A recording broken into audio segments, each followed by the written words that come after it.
রাধে রাধে বন্ধুগণ, শ্রীমদ্ ভগবদ গীতার দ্বিতীয় অধ্যায় সাংখ্যযোগ, শ্লোক 52।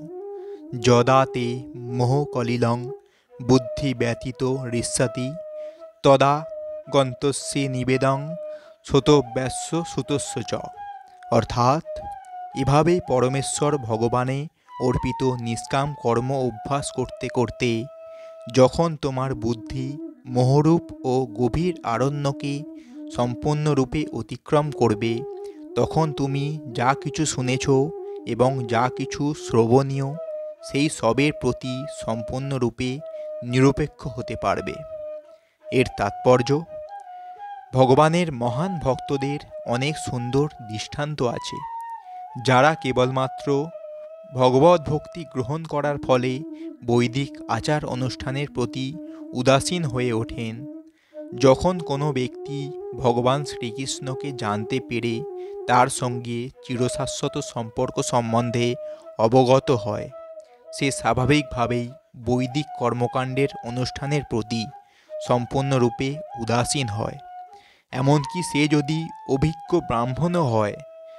মহাভাগবত ও গুরু পরম্পরা ধারায় আচার্য শ্রীমাধবেন্দ্রপুরী বলেছেন, হে ভগবান, ত্রিসন্ধ্যায় আমি তোমাকে বন্দনা করি, তোমার জয় হোক। হে দেবতাগণ, হে পিতৃগণ, স্নানান্তে আমি আর তোমাদের উদ্দেশ্য তর্পণ করতে পারি না। আমার এই অক্ষমতা তোমরা ক্ষমা করো। এখন আমি যেখানেই অবস্থান করি না কেন, আমি যদুকুল শ্রেষ্ঠ কংসারী শ্রীকৃষ্ণকে স্মরণ করতে পারি এবং তার ফলে আমি সমস্ত পাপবন্ধন থেকে মুক্ত হতে পারি। আমার মনে হয় সেটি আমার পক্ষে যথেষ্ট।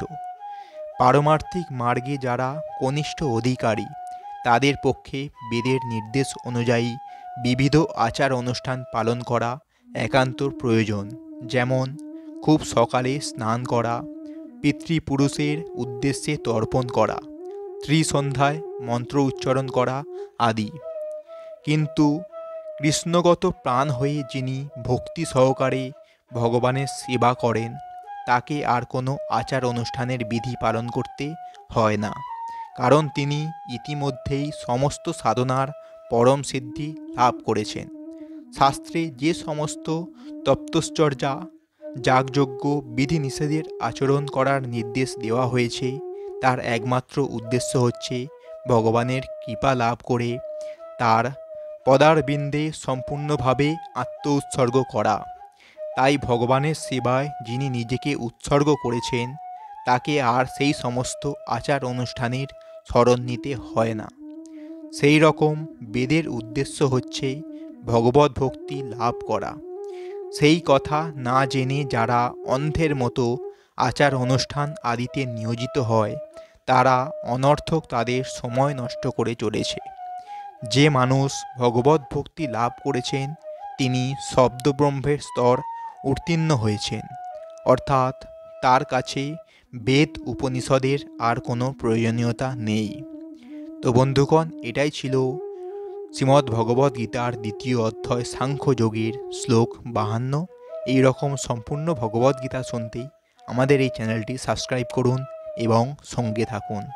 রাধে রাধে।